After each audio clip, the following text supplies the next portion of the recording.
And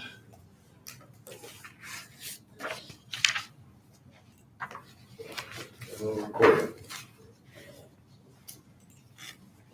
A couple of folks coming in from the company. Okay. Yeah, it's not just 8 yet anyway. Still 7:59. Yep. 8 o'clock. So tell me when you got everybody on, Marsh. Okay. Is the chairman going to join us? No, it's No? flying back today. Okay. That's it. Troy coming in? Morning, Justin. Morning. How's everybody doing? Good. Good yourself. Great, thank you. 3605. Do we know who that is? Is that Chris? I think that's Ed. Ed? Marshall, you got me? Gotcha. Yep. Okay, perfect. Just wanted to make sure that we. All right. Thank you. We're ready to go. Okay, it's 8:00, and we'll call the meeting to order and stand for the pledge, please. Pledge Allegiance to the flag of the United States of America and to the republic for which it stands, one nation under God, indivisible, with liberty and justice for all. Okay, so our joint committee meeting of the loan review and LDC alternative energy meeting for Tuesday, April 27th, 2021 is called to order. And what we have an agenda for 2 items and then some unfinished business. What I'd like to do is yield the floor to the alternative energy committee right now and see if Bill and Paul and John, and I don't know if Dave's on, but if you all have anything to offer or discuss that's off agenda right now. Agenda? Well, yeah, the agenda is only for the loan review, but this is a joint committee hearing, so if there's anything the alternative energy committee wants to bring forward, or is it all centered around the UTEP? Well, I think it's centered around the UTEP, but we also need to discuss meeting time. Right. That can wait. And you also have a solar project application here, so. You want to leave that to unfinished business, Bill, and all in there? Okay, what we'll do is we'll plow through, our first application is Sarah P. Loan application for a micro enterprise loan. And it is requested by sole proprietor Suzette Robertson to apply to the agency for micro enterprise loan in the amount of $10,102.00 for startup costs for arts and crafts business to be created in Alex Bay. And there's an application. It is a 5-year amortized loan at a rate of 5%. And excuse me, you keep calling me this morning. The owner operator is the sole employee, and the collateral will be first position on the assets of the business and personal guarantee of Suzette Robertson. So with the packets, we can have a discussion. I will make a note on the draft resolution in the 4th paragraph. There's an error value. It should be $10,102, and it says in numbers 19,000. So we need to correct the numbers in the 4th paragraph. Now, therefore, be a result. Where is this in? Should now therefore be a, Oh, It's in the 4th paragraph, starting with now, therefore, be it resolved. The words are correct, the numbers are wrong. To be 10-102.00, not 19,000. Find it, Troy? Page 3. Page 3. As the resolution. Okay. Yes, no? yep. Okay, you found it? Okay. So I guess a discussion, the only thing, it took me a moment to figure out, in the balance sheet, the first month's rent is shown. I thought it should have been the annual, but then I read later on that the balance is just gonna come out of the cash flow. So when you look at the balance sheet, a lot of things are annualized except for the rent. It's the first month only, and there's an assumption that the balance of the rent for the 5 additional months will come out of the cash flow itself. But everything else is on an annual basis except that one item. And Lyle, I assume that was done on purpose based on the application. Yeah, I believe it was, Rob, that's correct. Okay. It was kind of hidden in the words, but it took a while to figure that one out.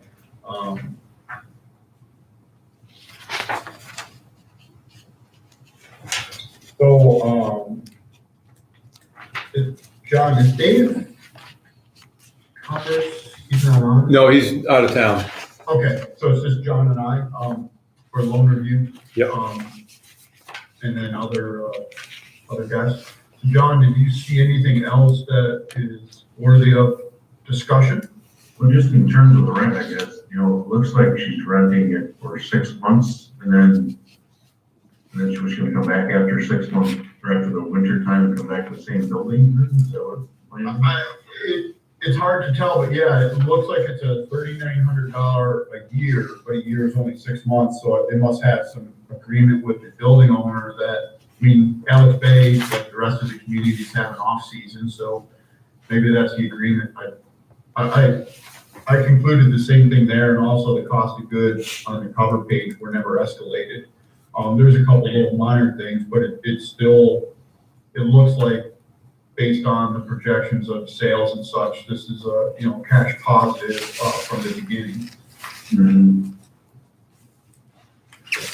So Rob, is her location going to be in downtown Bay storefront? It says downtown L, it doesn't, I don't think it I even. think it's on Route 12.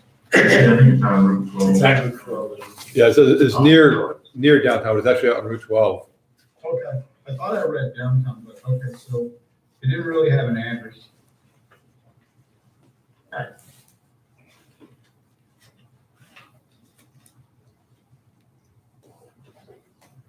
It was kind of a standard packet. It looked like it was done again with the assistance of a small business council. It's kind of a standard packet that we get with the supporting 2-3 year cash projection, resume, business plan. It's a unique concept, and Yeah, I would agree. I think it was very well written. She seems to have done her homework on all the different angles of the business. So, I guess if Lyle's happy with what she's presented, I don't have an issue with it, I guess. yeah. So yielding to you, Lyle, is there anything that we missed? Your 1-page analysis kind of covers it, and it does look cash positive from the beginning based on the assumptions that are here. Do you have anything else to offer that we should consider? Well, no, actually, this was Joy's first chance at writing up a loan request, and she did that and did a very good job. It's a very small operation, strictly cash. Nothing to add other than that. It's, Okay. it may or may not work like anything else. Right. Yeah, well, you never know.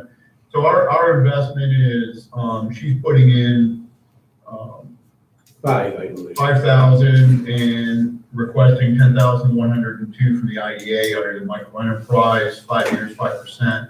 They all check the boxes. It's a small business, 1 employee, with the intention of hiring additional staff as soon as practical. It meets all the criteria of the micro enterprise loan. And then again, I underscore it does appear to be cash positive from year 1. Within ongoing years, the owner taking a small draw in outlying years. John, I don't know if you have anything else to offer or wish to make a motion to move this to the full board for consideration. Yeah, I make a motion to move to the full board. Okay, since I'm the only other loan review, I will second it. And all in favor? Aye. Aye. Okay, so we'll move this to the full board. with the one correction on the resolution, Joy, to, on the fourth preamble, that now therefore be resolved, change the actual written out numbers to 10,102 to match the words. Okay, so let's move to the full board. Second item on our agenda, starting with 62 of our packet. It is New York 18114 Game Farm LLC solar application presented by, another name on here. Actually, that's the applicant name. Four Pump Power is the underlying entity. So the application name is as I read it. So we have, I think, a couple guests from the applicant itself. If there's questions, we've got page 62 through 68 is our. Hey, Rob, before we get started, I missed a couple meetings. Did anything come out of the state budget from the standpoint of these things? You know, with the term in regard to, you know, The valuation, Yeah, yeah, valuation. Yes, So the the state amended the revenue bill that included establishing a uniform valuation methodology. The state has 180 days to come up with those standards, and we were going to talk about that a little later. Okay. I can't answer the questions on what impact it will have at this time. and Paul, that was under 575B, the General Municipal Law 575B, how they're evaluated. Yes, unless, Justin has another, unless I misspoke, Justin, I believe that we'll have to wait to see what the state establishes for the valuation methodology or the standard discounted cash flow. The good thing is, John, is that the methodology that the state is going to institute is the same one that our appraiser has used. The question is what revenue items will be excluded in the state guidelines and establishing of the discount rate are the unknowns. Okay. A good summary, there's a delay in the enactment of the act. It's under the real property tax law, a section regarding the valuation of solar installations and renewable energy in general. So the impact isn't going to be immediate. I'm not even sure if it'll have an impact on the March 1 tax status date in 2022, in as much as it may have a kind of a rolling impact in 2023 on valuation. So I think the industry is still going to pursue the same approach with respect to pilot agreements through IDAs and otherwise, until there's better clarity on that. So it's kind of a status quo, I think, for right, with an eye on next year and then the following for any impacts on valuation. I thought they had only 180 days. They were given 180 days to establish the guidelines in the law, though. Right, yeah, they have the 180 days, which puts us, into almost the end of 2021. After which the guidelines, if they are adopted, would be implemented and put in place for assessors to follow. So the first time they're really going to have the opportunity to follow the guidelines, if they're in place, is tax status in 2022. If there's any delays or any uncertainty or projects coming online in terms of linkage to a tax status date, the first time projects may hit that relief, if you want to call it that, or a different methodology, might be as far out as 2023. Yeah, right. So starting on page 62 of our packet, I'll just give kind of an overview. This is a lease tax transaction. No sales tax waiver was requested in the application. Therefore, we won't consider it during this discussion. It's a 5 megawatt AC project in the town of Brownville. It's already met all the zoning criteria. The seeker and neg deck are included. It's currently, I believe the entire parcel is 108 acres. There's an incongruity in the sense that in one part of the application, it mentions the project will use 28 acres, and another part it mentions 19, so I'll have to clarify how many actual acres the project is going to use. The home is on the parcel and then the project is on a vacant lot. It is proposed to start third quarter 2021 and end construction fourth quarter 2021, and begin operation tied to the grid second quarter 2022. There's a claim of 0 full-time equivalent jobs during operation, so there'll be some during construction. And I think the balance of this is based on our appraisal of the prior 5 megawatt project of $4,470,000. So all the numbers that are in front of us are based on the appraisal I believe we had done for the Oya project at $4,470,000 for the 5 megawatt AC project. That's an overview, and I think we can then just open it up for our discussion, and maybe more appropriately, if the applicant is on the line. I believe there's a couple of names I didn't recognize, so I assume you're the applicant. If there's anything you wish to offer, this is probably the time to have that discussion. So is Kelly and Christian and Genevieve, I think, are representing the applicant? Correct. Good morning. Okay. So I think this is, the board has seen these types of projects now a handful of times, pretty standard application, 5 megawatt project. You gave a good summary. I don't know if Christian has anything to add about clarifying the total acreage at this time. Yeah, thanks, Genevieve. Good morning, board. This is Christian from Forefront.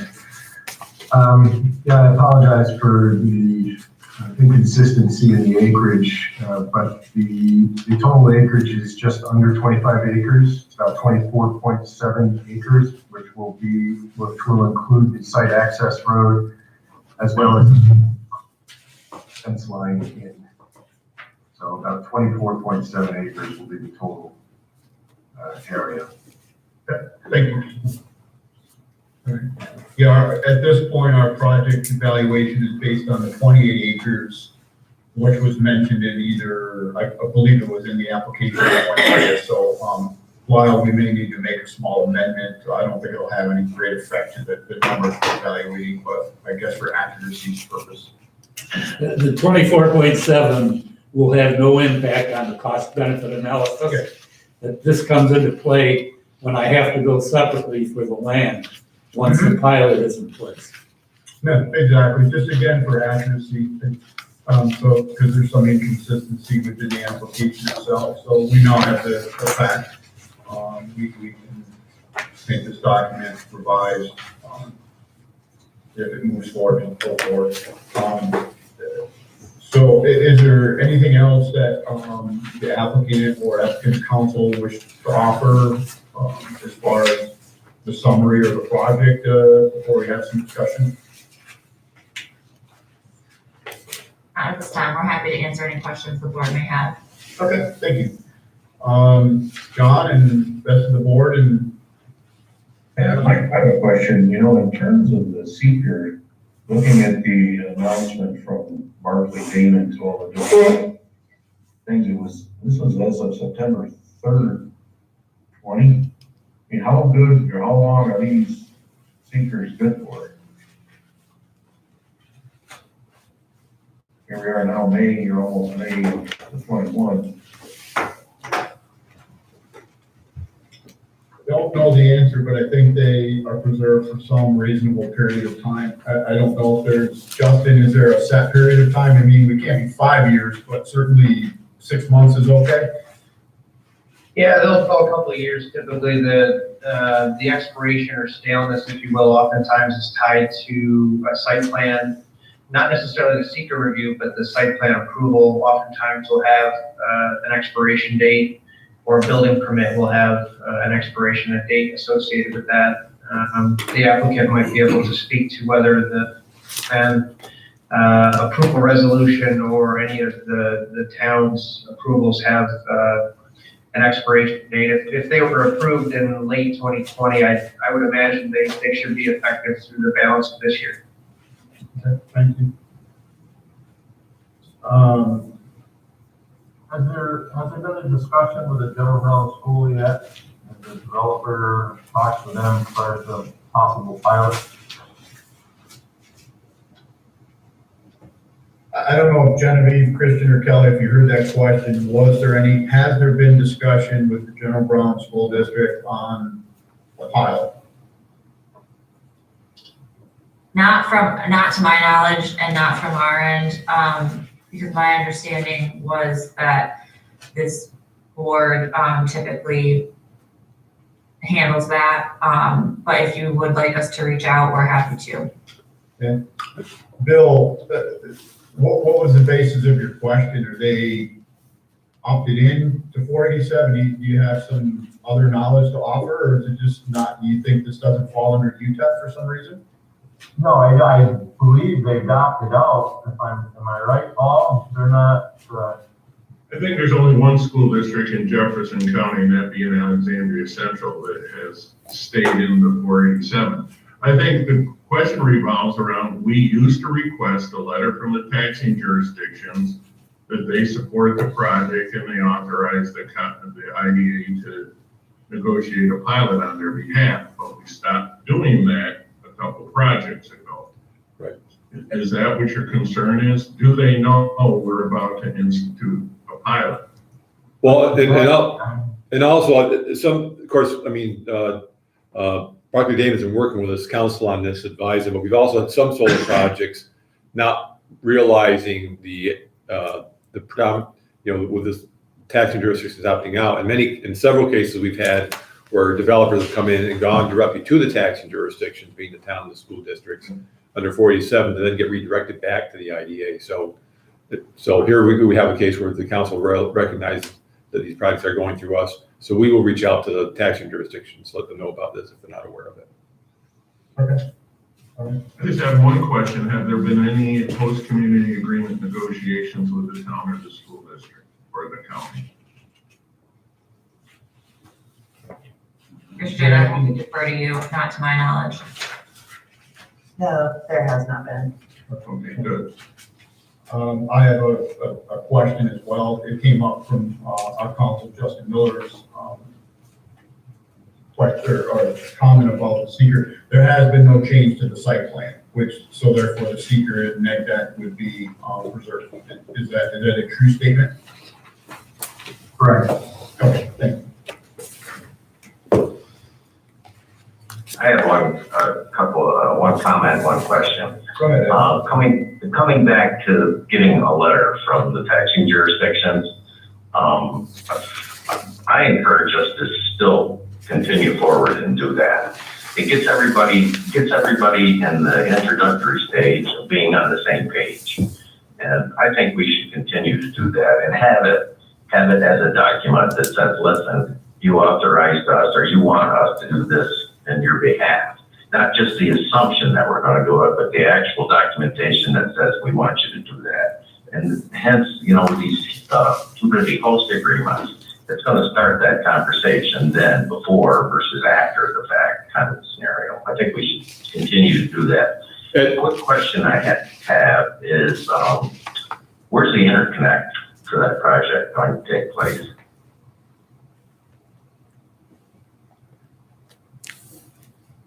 I'm gonna have to pull up the site plan. I don't remember the name of the road, but it's just to the west of the site. Well, will it be feeding through the Coffeen Street substation? Is that where the end game is? I mean, is it going to be part of that tie-in? I imagine they're tying to the distribution, not for refinery. Yeah, but this is pretty far from that. So it's going to have to be transmission distribution. Well, that's an assumption, but still that energy flow is still going to be somewhat balanced at the Coffeen Street station. I think once it gets on the transmission, New York also has to balance it. Yeah. You have all your interconnection permits from National Grid, correct? Yes, we have the interconnection agreement with National Grid.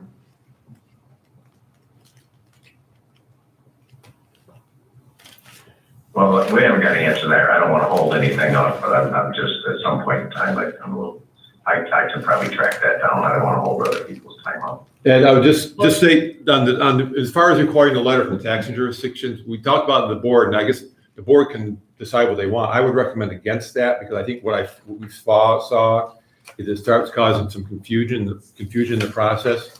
Because since this is under the UTEP, in asking for the letter, it confuses some of them thinking that we're asking for taxing jurisdiction approval, and it kind of muddies up the process. I think it's easier for us to contact the taxing jurisdictions directly and have that communication. I agree, Dave. I think the letter should be an affirmation that we have accepted an application that is under the UTEP. The town of Brownville, Denver Brown School District, County of Jefferson, and send each of those taxing jurisdictions a letter that we are entering into negotiations, granted and bestowed power to us. Right. We don't ask for permission, you tell them what we're doing. Right. There's plenty of opportunity for them to then express their disagreement if they're against it or their opposition to the project. Okay. Yeah, this is Justin. I tend to agree that assuming the application is comfortable, you guys are good with advancing to the board, the next time you're going to speak as an agency is at your next meeting to accept the application and authorize a public hearing. The communication that will be sent out in the normal course at that point is a notice of public hearing, which you'll schedule somewhere in the jurisdiction and hold it in the normal course. That's really the communication and the conversation that will occur between the agency and all of the taxing jurisdictions. You'll post your cost benefit analysis, the application, and any other related materials. If they have questions, they can come to your public hearing or engage with you at that time. So I tend to agree that it's an information sharing mechanism, not necessarily a request for a consent or an endorsement that could confuse the conversation a little bit underneath that. Thank you. I can understand that, and I guess I can, as long as the communication lines are there and there's that affirmation, I can settle in at that. Okay. I do agree with you though, Ed, is sometimes we receive an application and the taxing jurisdictions may not necessarily be aware. It's not like they don't know anything about the project, but they might not be aware of the timetable. So giving our affirmation that we are having, we've received an application and we're having a public hearing soon, that's certainly, I think, not a requirement, but a courtesy. And then as Justin said, through our normal process, we have to schedule public hearings, and then at that point, the public will therefore be engaged and know about it and be able to come and speak for or against any action we could consider. But let's face the fundamental reality. If a school district superintendent shows up and says their board's opposed to any pilot at the public hearing, it's not moving forward. I mean, Pretty certain that'd be a 7-0 vote.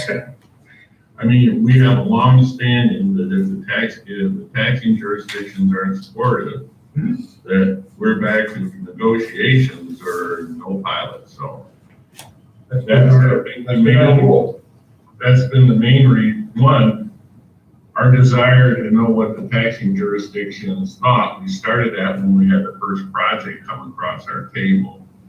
And knowing where we are now, we've already approved at least one project, I believe, in the General Brown District, and we've had, haven't we? This is really that was like GSPP, one of those projects. So, you know, as long as we notify them that we're considering it, and if they want to make comments either at the public hearing or before the public hearing, we can deal with it. I mean, the town's clearly aware of it, but the school district may not be.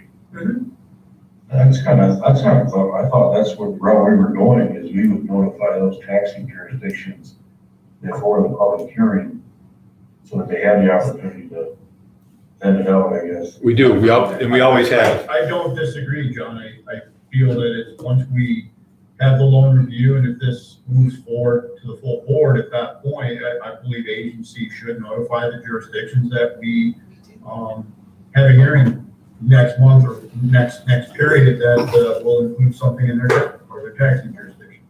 And I think that's what Dave said he would do. Yep, that is our standard practice. Yeah, so I think we're all just kind of parsing out the process, but it is, we're not looking for their affirmation. We're telling them that there will be an action considered at the next board meeting, that an action could be taken. We can't take action at this board other than a committee, other than moving it to the full board for further consideration, or back to the applicant for correction. So those are the only actions we can consider at this committee hearing. So it's back to the numbers, the application, all the numbers match up to our cost benefit analysis that were put forward. Again, I underscore that the appraisal is now probably a year and a half old, based on the one that was done for Oya, $4,470,000. That's what all the numbers are generated against. There is a current assessment on the property undeveloped of $191,000. Its final assessment will be $4,470 million. And all the numbers are fairly consistent with the past applications we've considered and moved forward to the full board.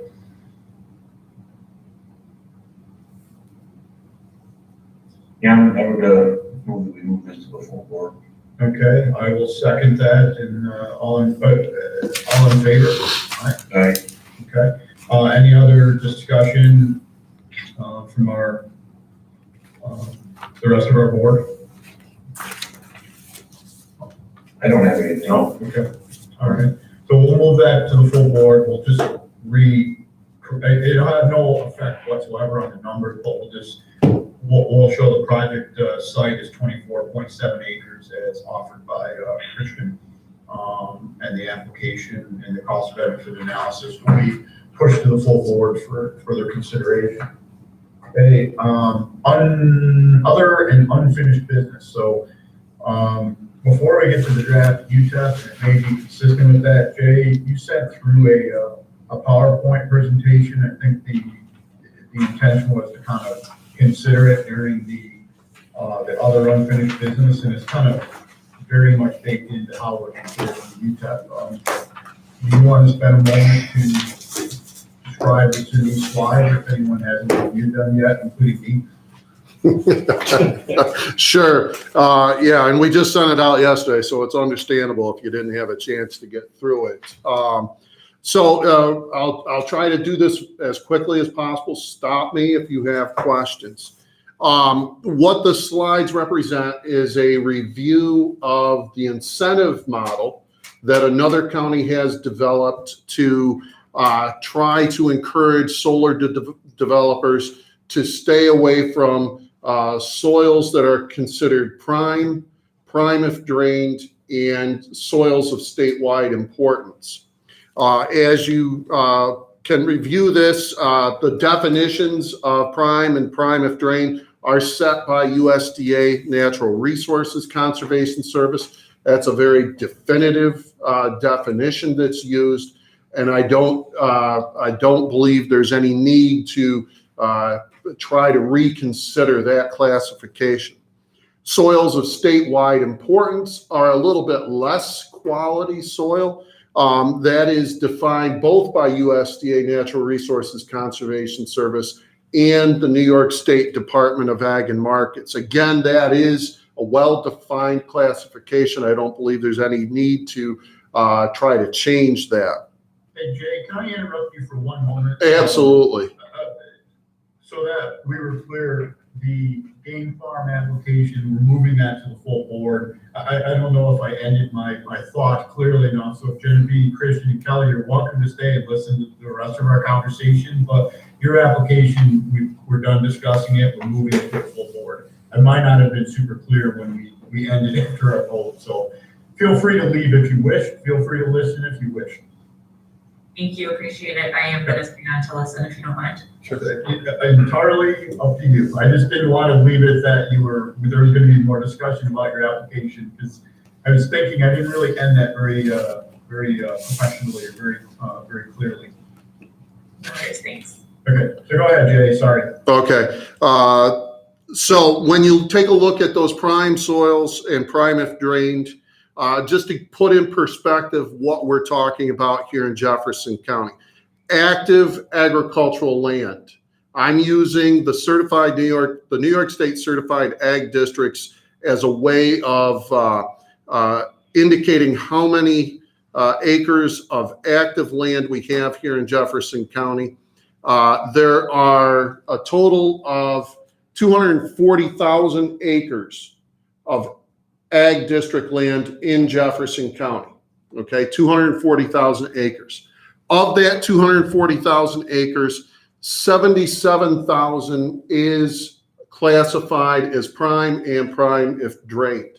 So it is a very small percentage of the total ag district land in the county that is prime and prime if drained. In addition, if you take a look at soils of statewide importance, that's another 67,000 acres in that ag district land. So I just wanted to say that to give. That's an addition to, but not inclusive of the 77? Correct. Yeah, that's an additional acreage number. Jay, when the 240,000 acres you qualified, that is what's ag district, so that presumes that it's undeveloped vacant lots that are either farmed or could be farmed. Correct. Though, and it's even more, it's more defined than that. Ag district land is land where a farmer or a landowner has signed that land up in this program. So it's the best way for us to reflect what is an active agricultural operation in Jefferson County. Now, there may be woodland in that. There may be some water areas in that. But for us, it's the best way to indicate to you what is active agriculture in Jefferson County. So Has the Farm Bureau or anyone else ever made a guesstimation of how many farmable lots aren't ag districts that could be ag districts, or is that kind of an impossible to answer question? It's not impossible to answer.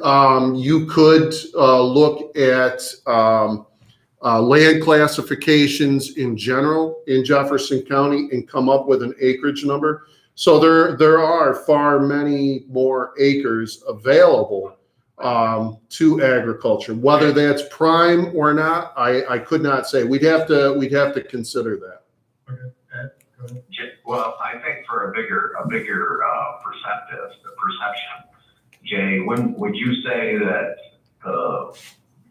maybe half the open farmland in Jefferson County would be in ag districts?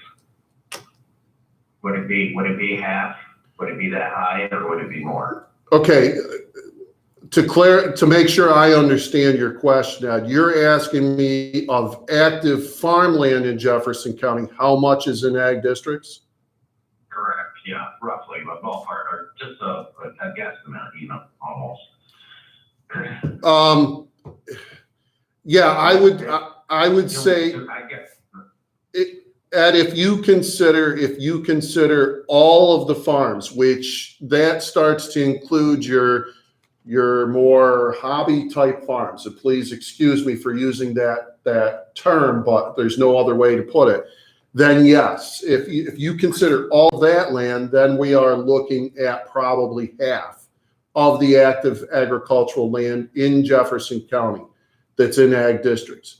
But your commercial farm operations, Ed, they tend to sign up. Jefferson County probably has one of the best enrollment rates across the state of commercial agricultural land that goes into these certified ag districts. So in trying to come up with some way of saying, of making a referral to what is active agriculture, that's why we are using what is signed up in that certified ag district program.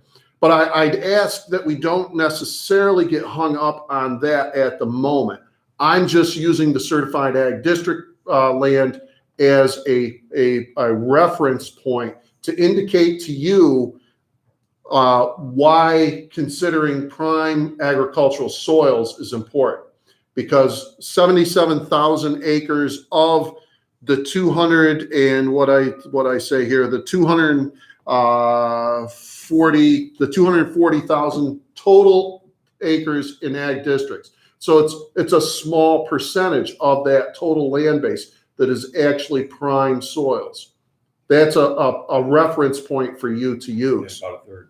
Yeah, about, That's almost 30% of the ag district lands is prime, Jay, right? right, Yes. yeah.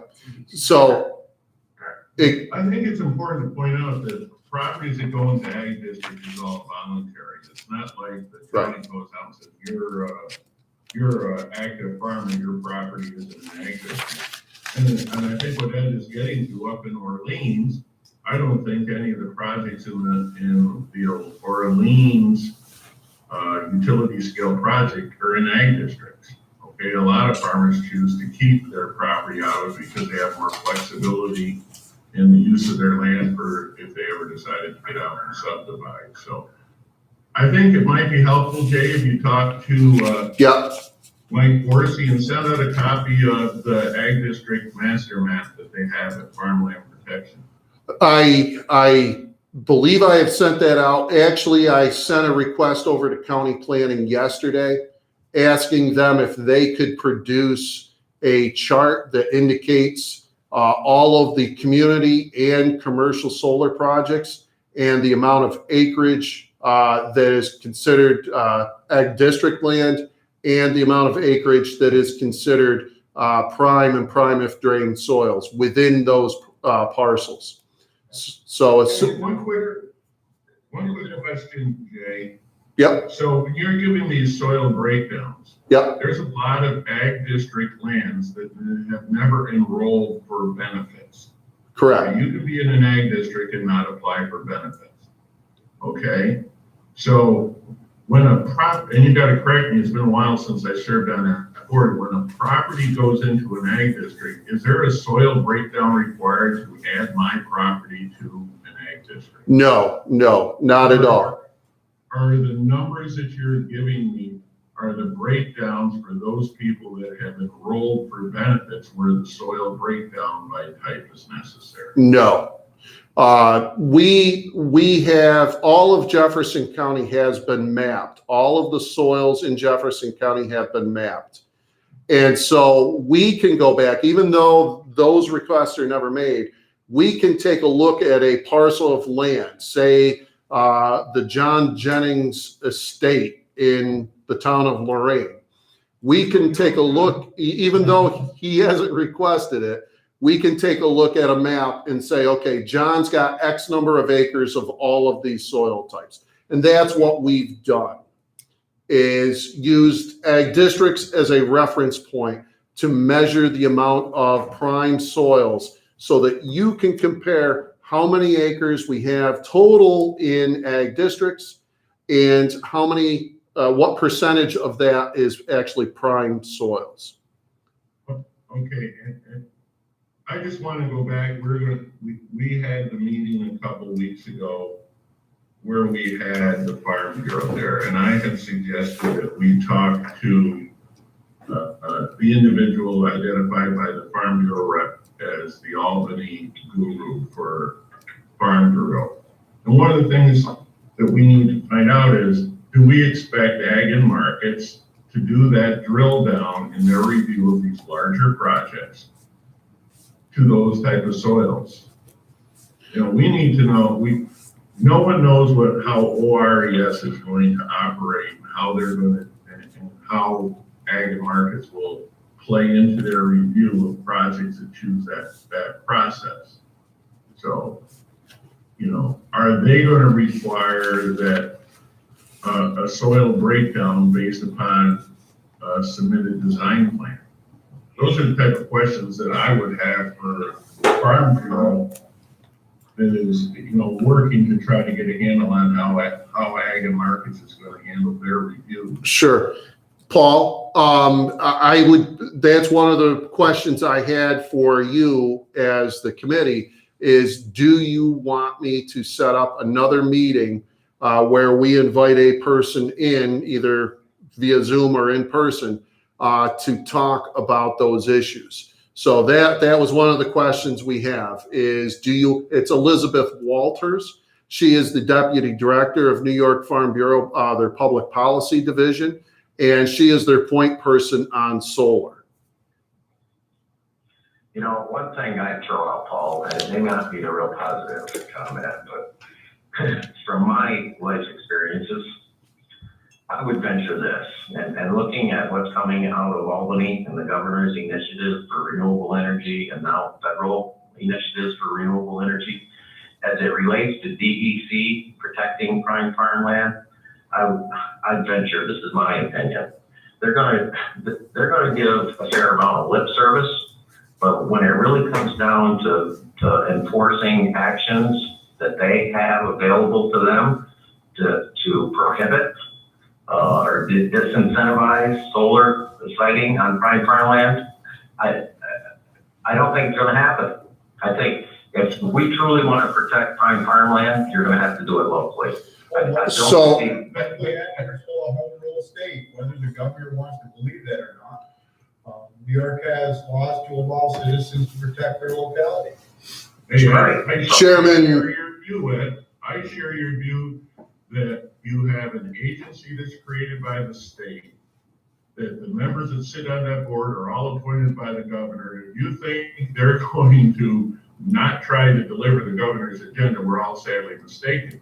And what we're talking here about is the only thing we have, and as we talked about with our meeting, we can't say, yes, you can build it, or no, you can't build it. All we can do is say, guess what? We're not extending benefits to you if you do it, okay? And I think that's what we're talking about today is if it's something that's gonna have a significant impact, and Doug raised some really good points the other day, that, you know, Jay's talking about a disincentive program, which is like 180 degrees different than Lewis County is suggesting. I'm suggesting that, you know, if it's enough of an impact, we say no. I'm also concerned how they're gonna treat non-participating landowners. I'm concerned how they're gonna react to local government's concerns. You know, all those things and it goes back to what I said is I don't see how we can review and approve an application that's gone through the ORES process until we see the final product and hear from all, and we hear our thing from the public and hold a public hearing. All these companies are going to want to have a deal in place before they get through the ORES process. And I don't think we should even consider one until it's done. How else are we going to determine what the impacts are until we see what the outcome is? Mr. Chairman? Yes, Jay. If I can continue on, I just would quickly like to review both of those models. If you can kind of quickly go through and underscore this, because this is gonna be a greater discussion than today. Right. So, It's pretty simple, the concept. yeah, so the incentive model, as Paul just very aptly said, the incentive model developed by another county basically reduces the pilot base payment per megawatt rate. That county starts at $5,500, just like Jefferson County. Then they apply a discount for the number of acres that are not prime and not soils of statewide importance. So in the example I sent you, they calculated prime farmland is 12.5% of that array, the footprint of the solar project. 39.9% is prime if drained, 35.6% is statewide importance, and then 12.1% is not any important soil. Okay, so that represents 100% of the land area within the array, not the entire parcel, just the footprint of the project.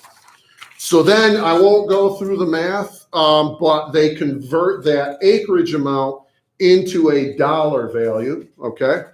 Then that dollar value is used to deduct from the price of the pilot base payment, okay, to offer that discount to encourage a solar developer to look at putting their project on not prime land, to put it on marginal farmland. So in this example that they provided, their discounted pilot payment would be 5,130 cents per megawatt. That's not much to encourage a developer to, if they want to put a project on a certain spot because that's a great place to build, that's not much of a discount to encourage them to move there. So we took a look at what's a different way of doing this. We came up with this disincentive model, which instead of offering a discount, increases the prices of putting a solar project on prime and prime if drained land. So basically, we start out using the same example they did. We start out with that $5,500 pilot base payment per megawatt, same breakdown of land. It's one of the definitions I want to point out. They took a look at, has that land been farmed within the past 18 months? I would offer that when we do an ag district review and I go out into the field and look at that land, we're looking at, has that land been farmed for the last 3 years? If it has been, we consider that active agriculture. If it was, if the hay was taken off 3 years ago, that to us is active agriculture. So we're changing the definition of what they considered active to a 3-year window for us, okay? So then the other thing we do is we don't worry about the soils of statewide importance. We could put those in, but we don't worry about those. We are looking at the most valuable land, class 1 through 4, which is in the Farm Bureau recommendations. They recommend class 1 through 4 soils. So that's your prime and primed if drained soil. So we are just considering that. And for the prime soils, we increase the base price by 20%. We increase it by 15% for prime if drained. So in that same example that they used, our base pilot payment would go up to $5,972.20 per megawatt if they put it on those prime soils. So you're increasing the price for being on prime and prime if drained soils versus offering a discount. So if I could say, so in essence, the $5,500 per megawatt that we're using is used by many of the IDAs across the state. It seems to be a pretty consistent number. Some might be a little bit higher, some might be a little bit lower. So that seems to be a baseline they're all paying. So our concern was that, well, discounting that for using less than prime farmland doesn't really incentivize companies to not use prime if they're already willing.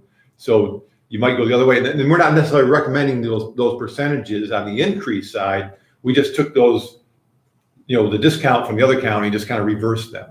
You may decide on another number if you want to do anything at all like this. And then the other question is, if we do add, if we're using prime farmland, is how much of an impact will it have? Because in many cases, the projects come to us after they've already kind of scoped out and done some land, lease agreements with the owners. So we have to work to kind of get the word out there ahead of time, because by the time they come to us, they may already have identified prime farm. They may identify a parcel that includes some prime farmland. At which point they may not want to change their plans. They may just say, "Okay, we'll pay it." But just pointing out. I would tend to agree, and I'm sorry to step on you, Dave. No, that helped. That's fine. Yeah, the ground leases and the site selection, if you will, there's a lot of prospecting that goes on for many years before they identify a project they actually pursue and start engineering on, which occurs, years before you might have optics on it. So the concept of lowering pilot baselines as an incentive to move elsewhere might not tip the needle as folks are observing at this point. And there's a diminishing return there. You're already, if you look at pilot agreements for solar, renewable energy and otherwise, on average, you're getting a 75% payment over the life of a project, which is much more aggressive than your typical municipal pilot, commercial or manufacturing. Again, especially with the state budget in place, you now have renewable energy goals and other reasons to justify. But looking at the model, which has good theory philosophies to preserve farm, I would, I guess, suggest objective that you add to the pipeline, not deduct from it as an incentive. So if they're hard set on building in what is viewed or identified as prime farmland, add to the pilot payment baseline, go to 7. Don't, that's your way to move things. If they're gonna look at things in terms of prospecting land, they may start tipping their hand and looking at places that are, more hard scramble or not ideal, because they know they're gonna hit, a pretty significant tax payment escalator when they're looking at that prime land. So if you're defending by the taxes, I would use a different kind of tool perhaps to try to get the same result. You could also change the term, the length of the pilot too. If they're using prime farmland, maybe you don't offer them 15 years of it. I mean, we can write this any way we want. The problem we have is in our current UTEP for projects greater than 25 megawatts, the county is not going to support tax abatement on these large projects. So I think we have a lot of work to do before we even consider an application on one of these utility scale projects to try to put something together to show the county on why we should consider it and get them to change their policy. So, I mean, we can sit here and talk about all these UTEP things. These 5 megawatt community solar projects have been easy for me to support because there's an opportunity for local people to get tax savings. Utility bill savings along with other. And when we're talking about them taking 25 acres here and there, I know we could disagree, but the impact on agriculture is buffered somewhat. But when you start taking 1,000-acre tracts of agricultural land, the impacts could be significantly more for people. So I think we have a lot of work to do to try to put something together to take to the county and say, this is what our plan is, we'd like you to support it. And I think it's got to take, I'm sorry. Yeah. No, go ahead. Yeah. You're right, Paul. I just think that we have to have a discussion. Part of me thinks we should get right out of these lump sum pilots and go to, the reason the state is establishing uniform evaluation model is because some assessors think cost is the way you value a solar facility. I don't share in that. Cost, everyone knows it costs more to build it than the revenue we generate. It generates to give it a market value. So if the state establishes a fair way to value these projects, a uniform standard, we could get back to an assessment-based pilot, which might be easier to sell to the taxing jurisdictions. And maybe back to our 25, 50, 75, the 15-year standard pilot and get out of the lump sum business for these large scale ones.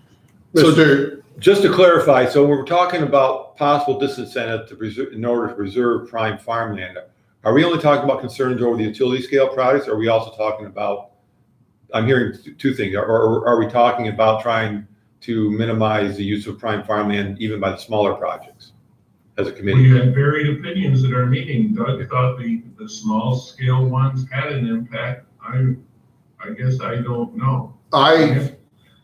I would agree that community solar should be evaluated the same way as commercial projects when it comes to protecting prime farmland. We call it the postage stamp effect. You can have one big project that takes out a chunk of farmland, or you can have 50 small community projects that take out small pieces. And don't forget, even though we evaluate on the footprint of the solar project, it still disrupts the farming patterns on that cropland around that project. So in essence, even though the array footprint might be 20 acres, you could potentially be impacting 30 to 40 acres around that footprint.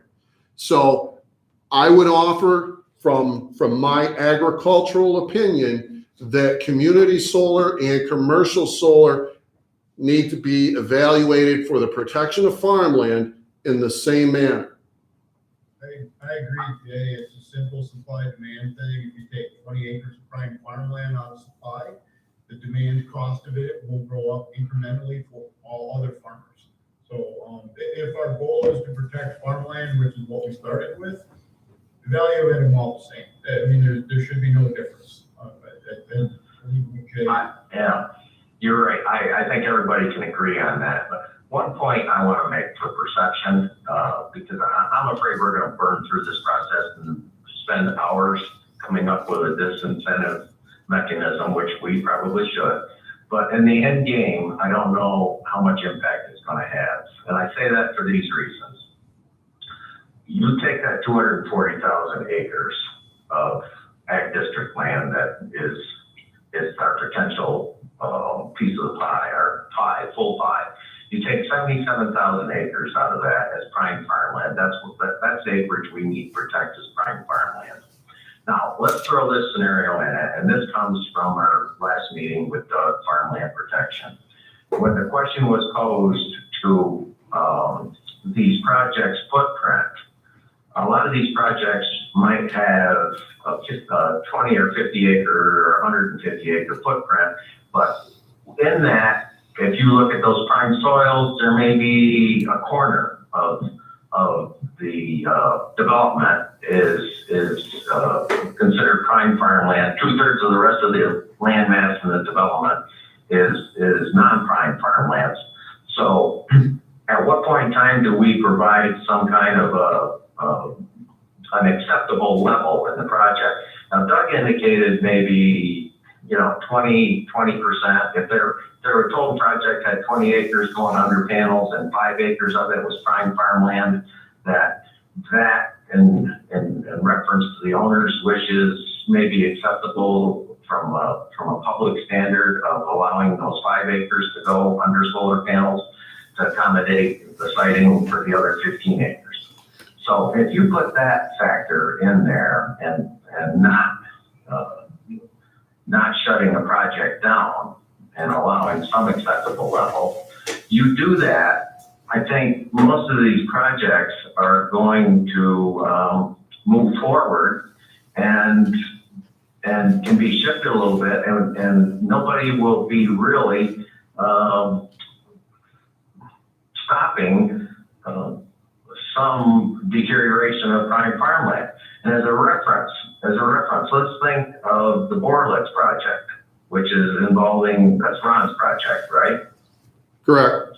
And in a conversation I had with Ron after our last meeting, I said to Ron, of your total project on all that Route 3 development, I said, what percentage of those soils on your project would be considered prime farmland? And he said 20%. 20%. So even Ron's project, which we all think, every acre of that is prime farmland, it's not, according to Ron. Now, I haven't checked with Jay or soil maps to reaffirm that, but I use that Ron's project as a reference point for us to recognize what we're protecting and what we're not. Ron's project, if we're going to put some kind of a circuit breaker in there to allow a corner of the property to go with the big property at 20%, Ron's project would be completely in compliance with what we're proposing here. So at the end of the day, when you look at the footprint of that 77,000 acres, I don't think in a 20% deviation from it, so to speak, I don't think there's going to be any applications really that are going to end up stopping or starting, that project and saving that little bit of prime farmland. And then you put the disincentive in it, in other words, the full taxation, really, when you look at developers saying, well, we're gonna shift this for our power connection, shift this for our convenience of building to swallow the pill, so to speak, and say, well, let's take all the prime farmland and we'll pay 100% of taxation, because that's really the only tool we have. It's gonna happen. They can afford to do it. They'll go do it. There isn't that much of incentive or disincentive between 50% tax abatement for 15 years and 100%. That's really gonna, at the end of the day, save much prime farmland. And then you factor in DEC and their conflicting political agenda and putting actions in place. As I say, it's coming down to lip service, and I don't see the prime farmland really working out. What is going to be a bigger factor, I'll throw this out, we all should start to consider, may not be necessarily protecting the prime farmland, but the pressure that is going to be put on the other farmland, as Rob said, is going to be of greater consequence than in agriculture than protecting that little bit of the prime farmland. I see that coming. I see that coming with these initiatives. Jefferson County and the North Country is going to be right in the center of the state and federal bullseye for open space that we need to put under solar panels. Now you've just given me a reason to say we shouldn't be even accepting any more applications and let them pay full taxes and go on. You know, I mean. Well, but here's the cautioning point, Paul. If at a reasonable level, there's room to accommodate both, I think. Let's go back to the 240,000 acres in ag districts. If you were to put the county's land base, open land space base, into that outside of the ag districts, you're probably, for a hypothetical figure, I don't think it'd be too far off. Let's say 350, maybe 400,000 acres, depending on how far north of the county line you go. But anyway, there's a substantial open land mass base of what would be considered core agricultural soils that could accommodate, we could accommodate 100 and 150,000 acres of solar panels, I think, in the scope of things, if they were sited right, you know, kind of not in high traffic areas and on marginal farmland. You could have the best of both worlds. But if they're going to try and put all the solar panels in Jefferson County, then yeah, we'll become an industrial site. So how do we get to the point where we can accommodate both? I think we can. But it's going to take some due diligence, and I'm not so sure even with 100% tax abatements or 100% tax payments, if it's going to stop some of these projects. Mr. Chairman? In terms of other areas of the state, I mean, certainly Wyoming County has to have the same concerns about protecting farmland. I mean, what's their plan of dealing with that? Do they have a feel for that? We actually received a call from another county asking us how we were doing it. So there's counties out there that are looking for a methodology to use. Right now, the incentive model developed by another county is the only one out there. In the office, if I can say this, we don't believe the incentive model developed by the other county will work. We believe if we do anything other than just no tax abatement whatsoever, we believe we have to go with a disincentive model that raises that per kilowatt or per megawatt base price for the pilot. Now we can adjust those percentages as the board sees fit. Right now we've got it at 20%. That could be increased. That's something we can adjust. And to go back to what Ed was just referencing,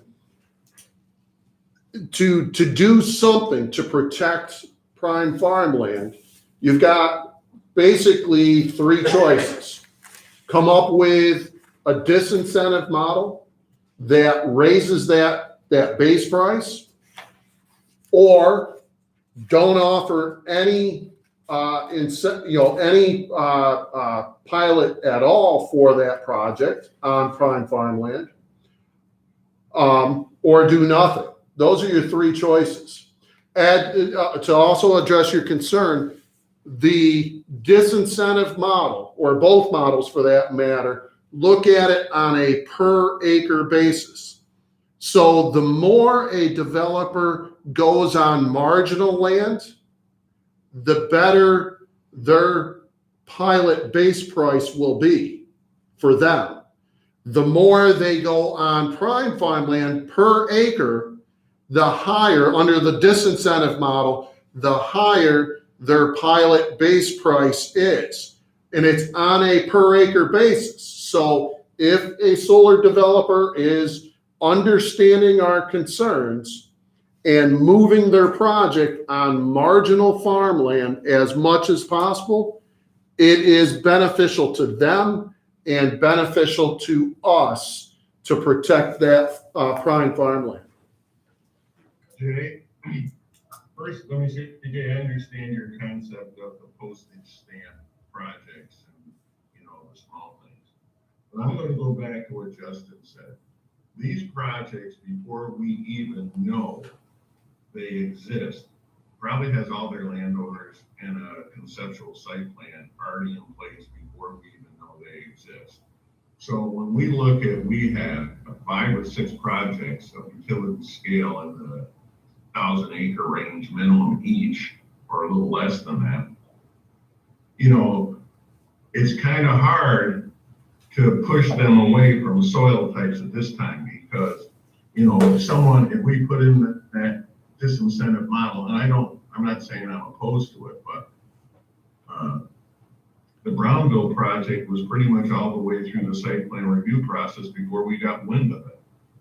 Okay, they probably had their lease in place and all that stuff before anybody in this county knew anything, any governmental official in this county knew anything about it. So, use a farm analogy, the horse is out of the barn, so we have all these projects that we're looking at now that we're going to have to deal with, and getting them to shift their projects around like you're suggesting, Jay, I don't think is doable. But I have one more question. I'm just opening up the ORES site right now. Right now, there's a project in Orleans County that's a wind project. There's a Livingston and a Suffolk County project that have already begun the ORES project.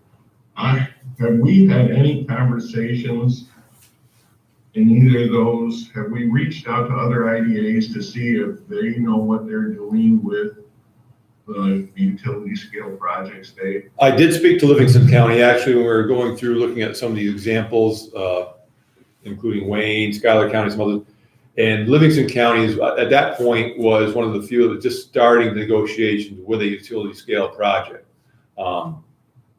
Did they give any idea where their numbers are? They were starting at the $5,500 per megawatt. They didn't know if they were going to end up there, but that's where they were just starting the conversations preliminarily.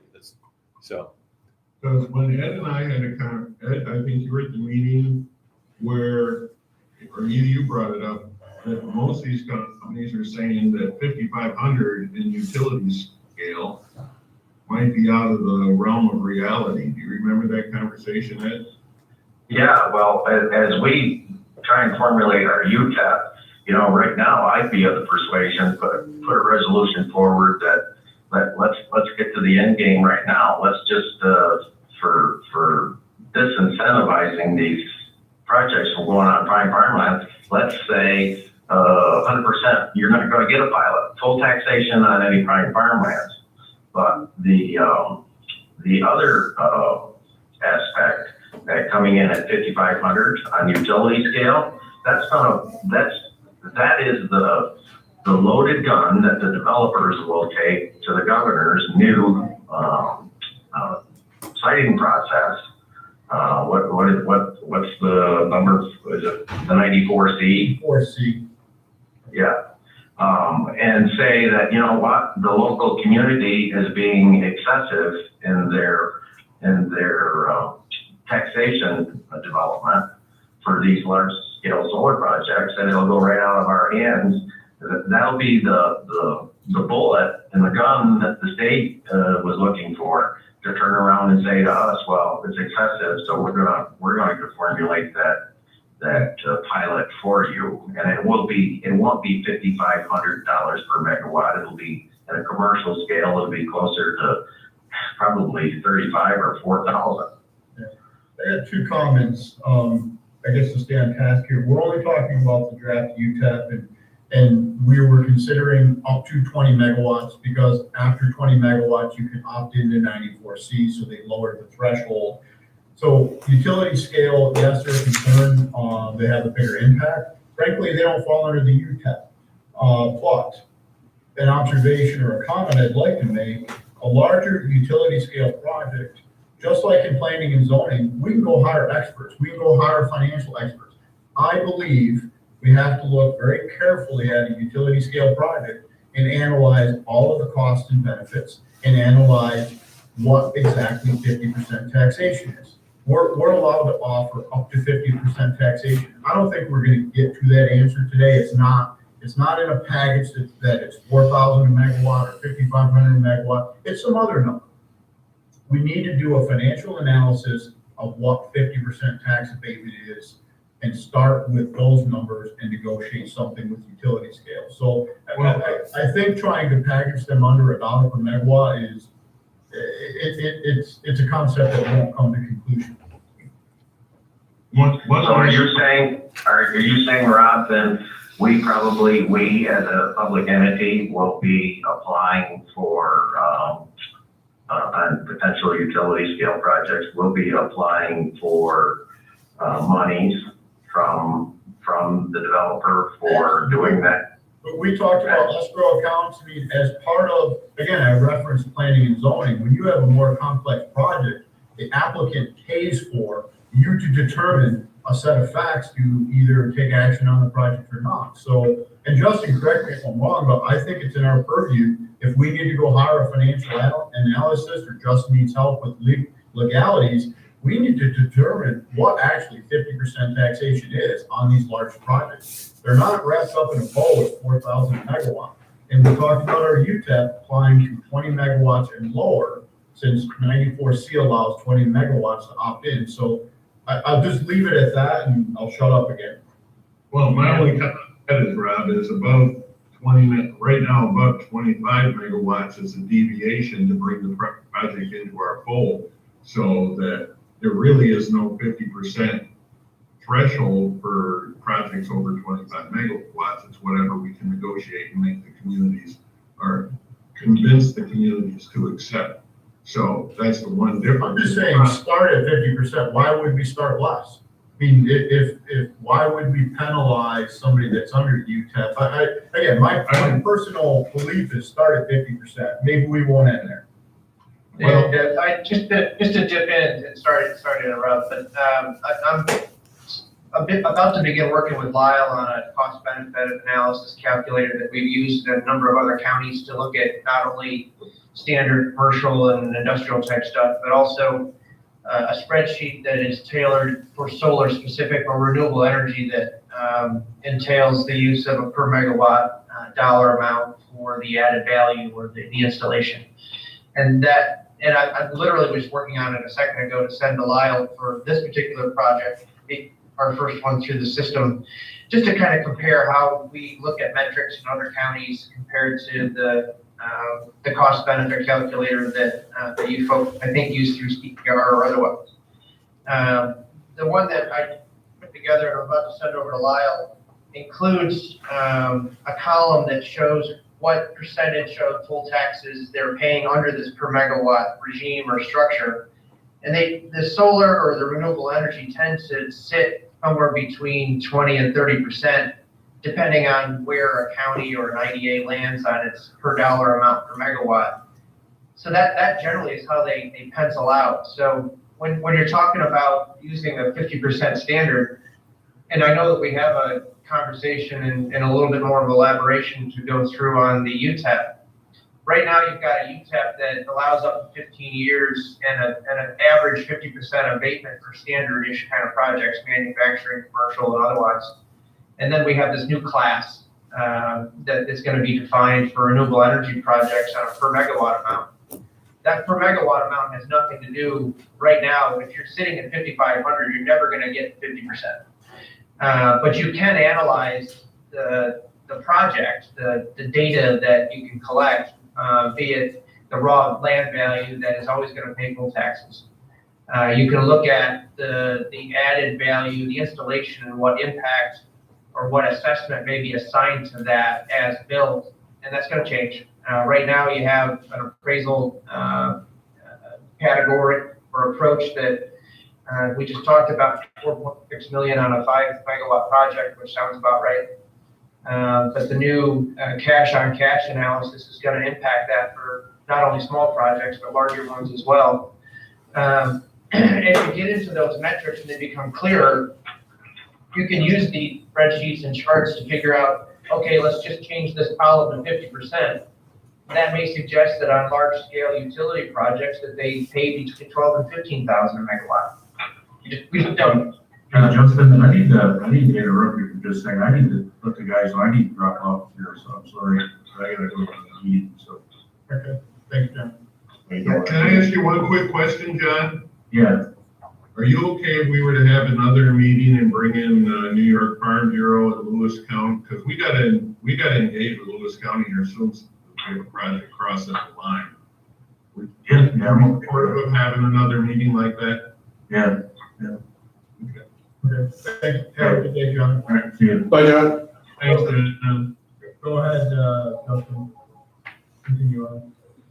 Just to recap it, I think as you get into that scale type of project, not 25, they're going to be probably a little bit different because they bring with them typically a power purchase agreement, much economics. I think we can develop, analyze those, and if there's a philosophical desire or business desire from your perspective to get those type projects towards a 50% number, there's a way that we can use the same structure with a per megawatt.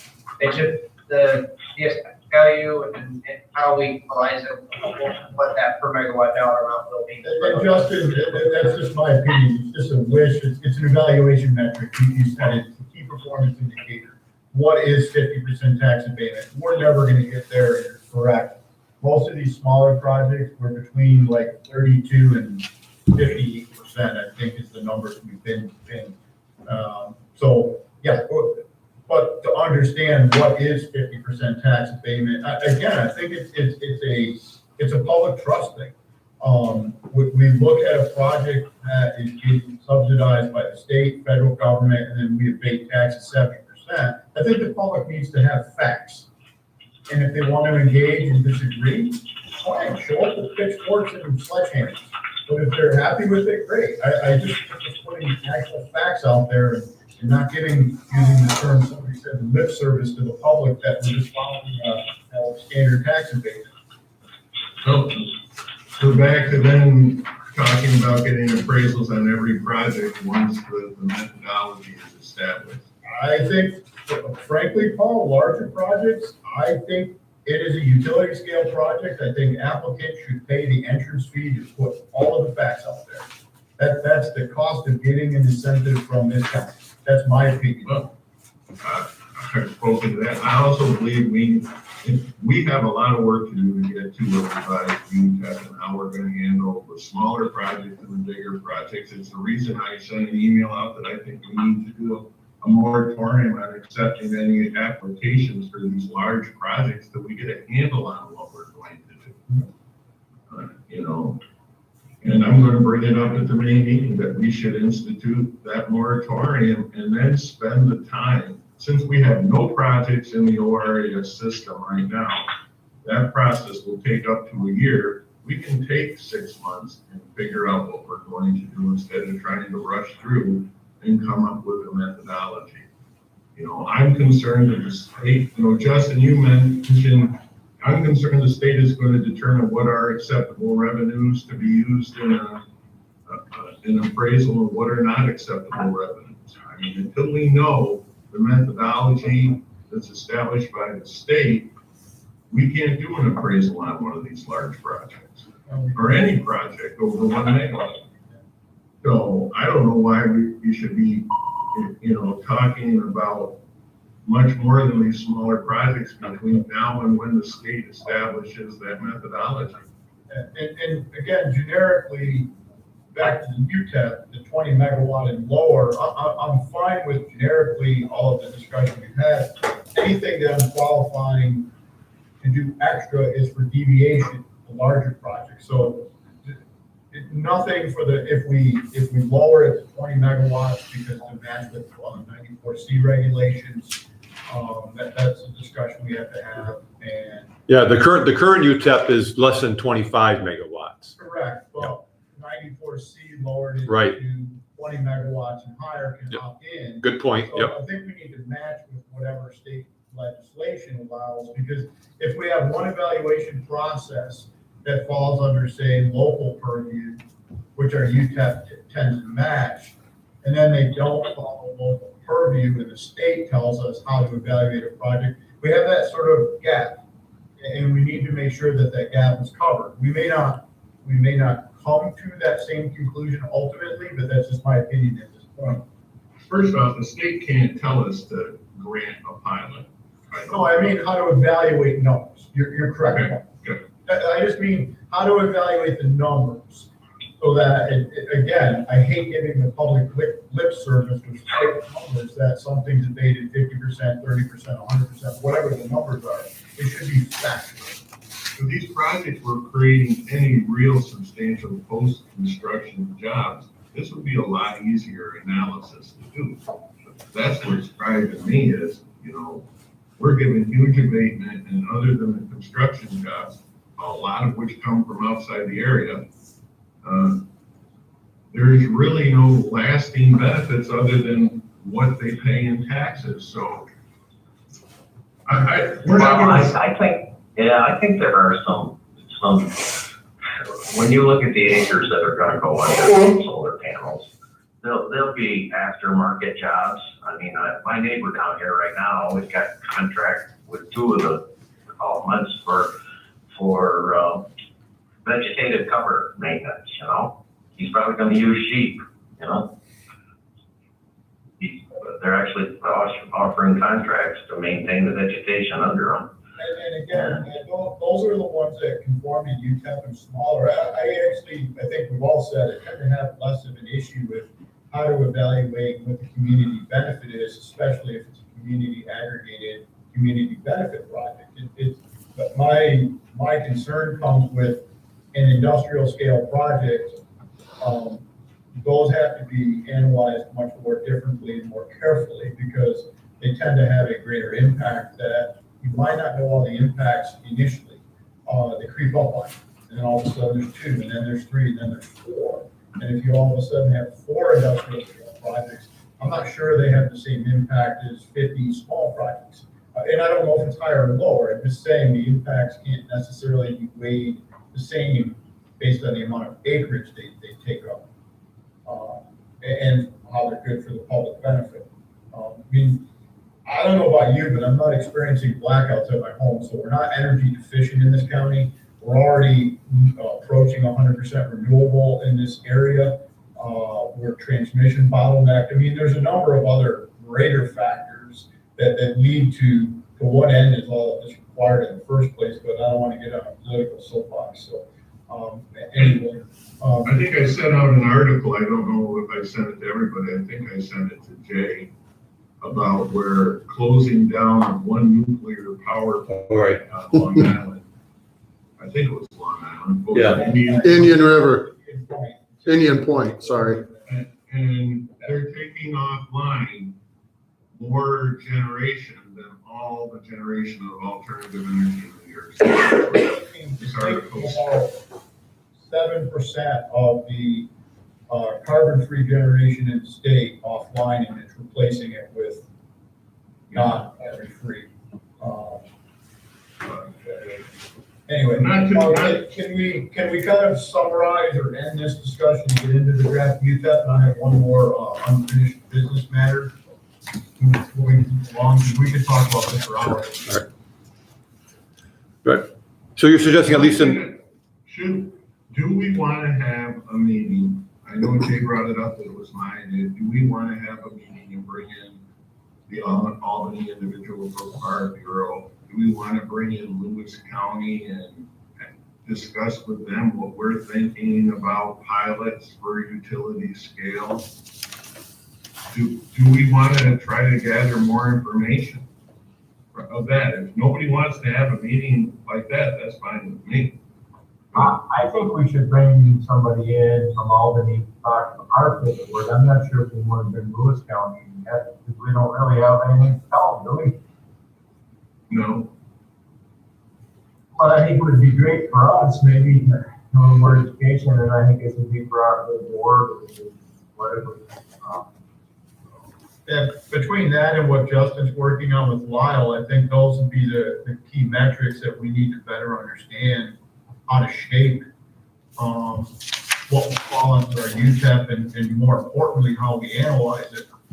Let's park deviations, because by mere definition, it's a deviation, so anything we come up with has to be managed differently. So we'll park the discussion on the large projects. so in reference to UTEP, are you suggesting, Rob, just in terms of updating UTEP now, just sticking with our smaller projects, that would, I mean, it's probably a good point that we change the 25 to 20 for the megawatts. Yeah, I mean, Yeah. I think, That's a good we point. can't really come to that determination this very moment, but I think we need to have that robust discussion. Where's the threshold for the other category, which is renewable? And should we match ORES, or should we stick with what we had before, which was Article 10 being phased out? I mean, there's still a period, 94C legislation isn't really, I don't even know if it's fully promulgated yet, if it's fully enacted. I mean, the state has grandiose ideas, but never details on how to get to those actions. Well, they have a website and they have 3 applications already. They got a lot of big salaries in the state paying for all this stuff too, but that's it. But why don't we move to UTEP modifications for projects on? Yeah, so I have one very, very quick thing. I sat in a meeting last night with NOAA, National Oceanographic or anyway, Lake Ontario is being considered right now for a marine sanctuary. The application was submitted by Wayne, Cayuga, Jefferson, and Oswego County, plus the city of Oswego. The application's been accepted. We sat through about an hour-long discussion with the NOAA headquarters, the NOAA person in Ann Arbor, Michigan, and Delaware. So it will actually have a pretty good effect with regards to trying to put a heritage museum in the area. Jefferson County could be the location for that. So Dave, if you weren't already aware of this, I can get you some information. I serve on, It's being looked at by some towns and chambers of counties and chambers of commerces and some county leadership. So it could actually have a very big impact with regards to tourism and investment into the area because of that. Yeah, Jay is actually on that task force committee, whatever it's called. Yeah, so. Okay. Yep. So we would be the, actually, did you say Katie? Jay Madison Okay, is on there. Katie Malinowski. Katie Malinowski is as well. Katie Malinowski is working with Bill Christ, who's in, I think, Holdingville. I forget what county that is, Wayne, I think. Bill's the chairperson of the outreach, and Katie Malinowski's the vice chair. And I know you know Katie pretty well, Jay. But anyway, this is something, if it's passed, we would be granted marine sanctuary status by third quarter of 2022. So they're going to have public hearings, draft environmental impact statement. We would be the second Great Lakes location only to be granted marine sanctuary status. The first and only is in Alpena, Michigan, in Lake Huron. So it's a big honor. It's being discussed. I sat through it just for interest last evening. And if anybody needs information, reach out to me after this and I can share it. But Jay, you should or Dave, you should try to, maybe get some, 411 from Katie Malinowski. She's the vice chair of one of the outreach, programs. Yeah, as I mentioned, Okay. Jay Madison, our own Jay Madison is on that group as well. He's part of that effort. Your name wasn't brought up, Jay. You didn't reach rock star status. I'm sorry. I nominated Katie for serving as vice chair, so, Duly noted. That was so he could avoid it. yes, Kingmaker, and she is the queen. yeah. Okay. Draft UTEP. We had a very robust discussion. I frankly haven't had a chance to look at all of the commentary that came in fairly close to this meeting hearing. I guess, board members and, staff and council, if there's anything that you want to bring up, I'm sure we'll have more discussions on this. Well, one thing I'd say, probably in support of Jay, poor Jay, I don't think Jay, he got through his slides at all. But anyway, I think one thing, from my perspective, to help Jay along with incentivizing or disincentivizing this issue with land use in regards to UTEP is, well, I have no problem jumping to, that 100% of taxation on prime farmland. Don't worry about trying to find the soft spot figure. Let's just go there now. And we can't go there till we know what the state's methodology is, though, Ed. Yeah, I realize that, but as far as the degree of leveraging what tool we have to minimize the impact, I think we should be pushing ourselves in that direction. I think the only issue that we have to balance that is if all of the taxing jurisdictions support a project that's on prime farmland and it falls under the UTEP, it's very, and not impossible, but it's very hard to just say, sorry. And I'm not saying it's impossible, but it really, it puts probably more control than we need in the overall process in our hands, and I'm probably minimizing it or explaining it wrong, but we do need to be careful about that, to pick winners and losers. Oh, and you do raise a good point, and I hadn't considered that, so yeah. Ultimately, since there is a second way into the tax abatement, let's assume there's a project that we don't want to touch on, taxing jurisdictions want. All they can do is opt into 47, they can. Correct. I'm just saying that there's, whatever, we shouldn't be an obstacle. We should be a tool for creating, properly cited and, well-constructed projects. I would agree, if the taxing jurisdictions agree to no taxation on a project, we're really doing our role in fulfilling the desire of our jurisdictions. Absolutely.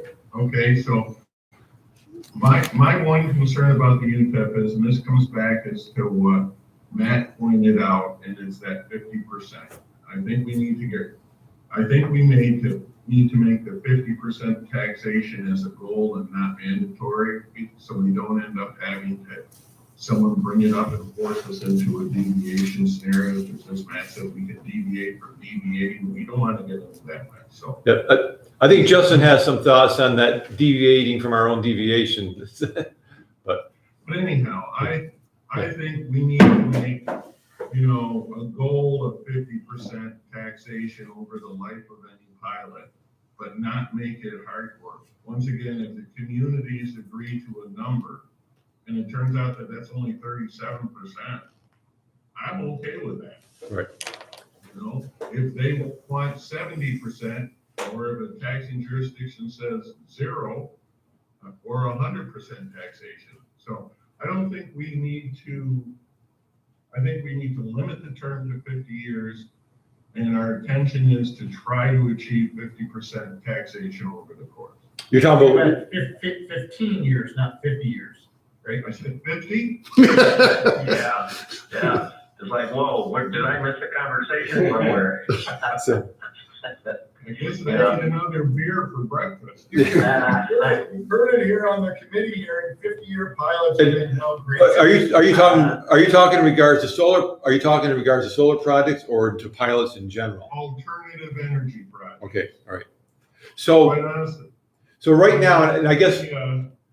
I would ask Justin for clarification on this, but right now, the way it's drafted, we're talking about 50% on all those normal projects that are defined in UTEP. And then renewable energy, it's not necessarily saying 50%, it's talking about a per megawatt fee.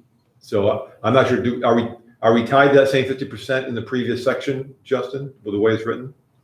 No, and that's in proposed policy language and in practice. Right. You have an approach for standard projects, let's just call them standard manufacturing, industrial, commercial, hotels, whatever, adaptive reuse, where the IDA respects the assessor's determination of as completed value and then applies an abatement on it.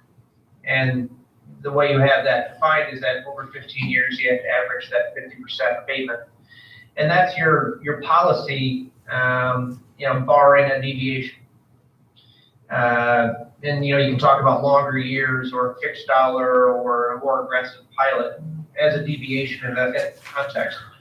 Now we have, in practice and in policy language, an approach where you're going to allow up to 15 years for renewable energy pilots, and you're going to require full taxes on the land that the project sits on, plus a fixed dollar amount per megawatt with an escalator. Has nothing to do with a 50% amount, and as I mentioned before, if you look across, and it depends on local assessment, some counties, I've seen instances where an assessor is as built assessed a solar project at almost $2 million a megawatt, which is way above scale. The average is kind of sitting somewhere around $1 million a megawatt. Anecdotally, you had a mention earlier today for this game farm project of around 4.6 million as assessed on a 5 megawatt project, which sounds about right. The discount to cash analysis may end up driving a metric across the state where it might be assessed at $500,000 a megawatt. We just don't know yet based on what's going on. So in the big picture, when you're talking about two different standards, there's nothing in the current language that either mandates or instills a policy or a directive to get to 50%. What we're seeing is these projects tend to sit between 20 and 30% max with a fixed dollar amount per megawatt. The higher end counties that are still trying to force or mandate 9,000 and 10,000 a megawatt with mixed success might start creeping over 30% if you look at it in the big picture. But what you're seeing in the typical between 4,000 and 7,000 a megawatt, you guys sit right in the middle of that. It's about a 25% full tax equivalent and then a 75% abatement over the term of the pilot. So if you want to put in a standard or a priority or some sort of shift towards 50% as a watermark or some sort of threshold to get to, we could add in language or include a concept there beyond what the draft reflects now. But right now, it's case by case. You're just going to land somewhere on that per megawatt dollar amount. So I get back to basically, Paul, the way it's drafted currently on the renewable energy projects, we're not tied to that 50%. And it also gives us flexibility. If we end up wanting to do something where the disincentive, whatever, we still add that to the per megawatt charge, which is part of our policy and practice outside of the UTEP. But the UTEP is specifying that it'll be a per megawatt charge, and that the pilot will not apply to the underlying land value, which will actually be going up and increasing its assessment. So I think those are good starting points. We heard about the threshold of how many megawatts, whether we do or do not match with 94C regulations that are being proposed. I think the dollar per megawatt makes a heck of a lot more sense for what falls under a UTEP. My opinion, they don't make any sense for a large project. That's just my opinion. I think skimming through this, a lot of the other things we talked about, we just have to have a more robust discussion. I texted John Jennings after he left the meeting. He sent me a text apologizing he had to leave early. Just one thing I'll leave with, I know we've got maybe a little bit more to shape this.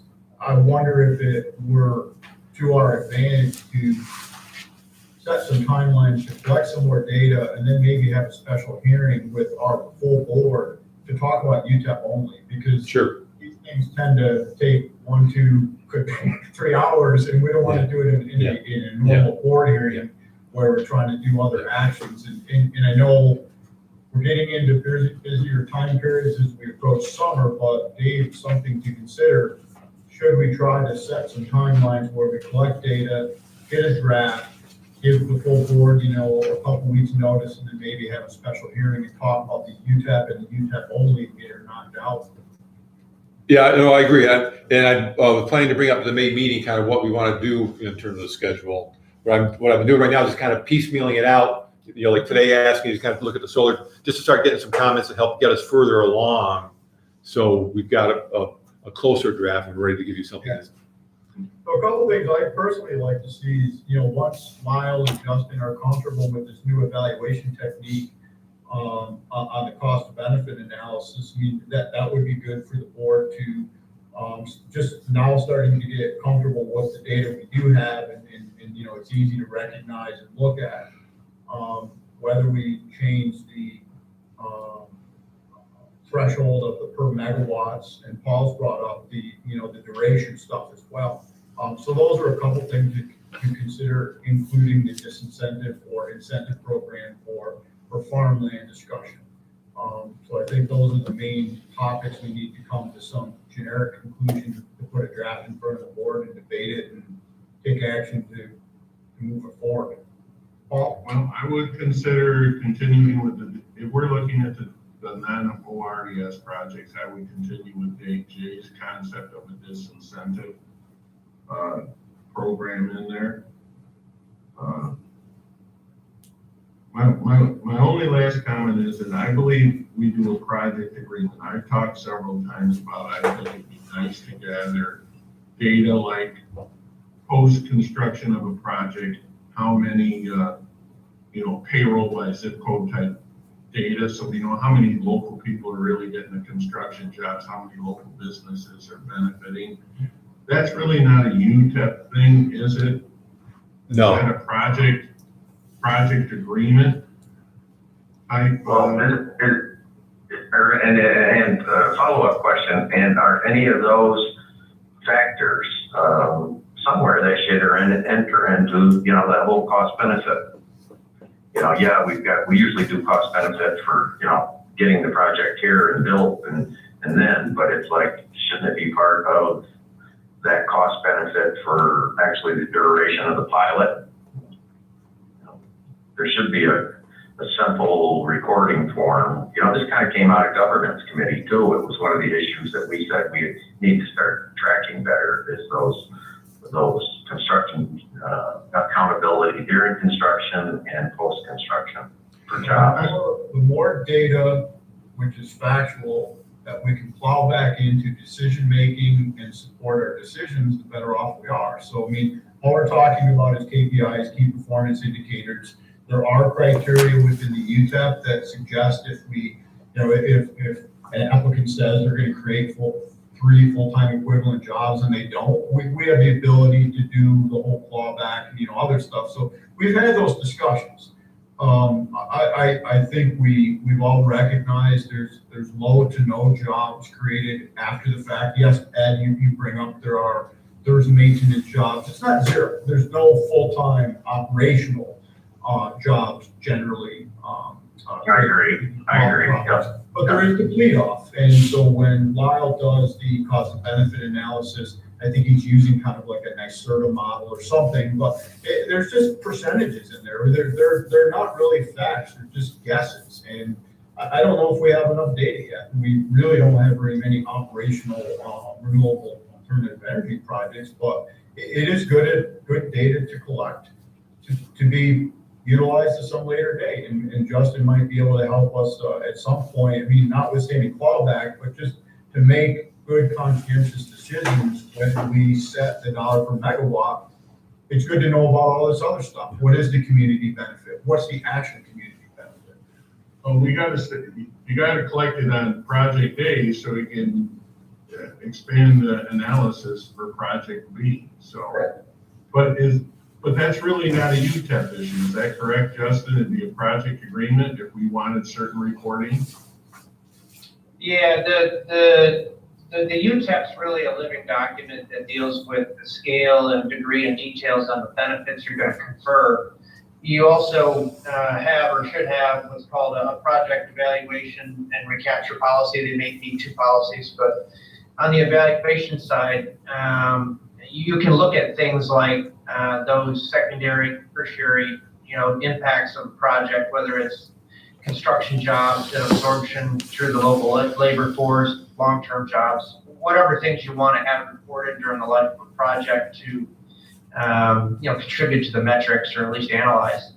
That could, I'm sorry. Agreement, yeah. And you recall, I drove by a project that's under construction that's never applied yet, and you just look at the license plates and the license plate frames, and yeah, they were using a local excavation company, but there weren't a lot of Caprera license plate tags on there, so it'd be nice to know how many local people are really getting the jobs. And I understand that when you start talking about workforce, that the qualified workforce, we may not have yet, so.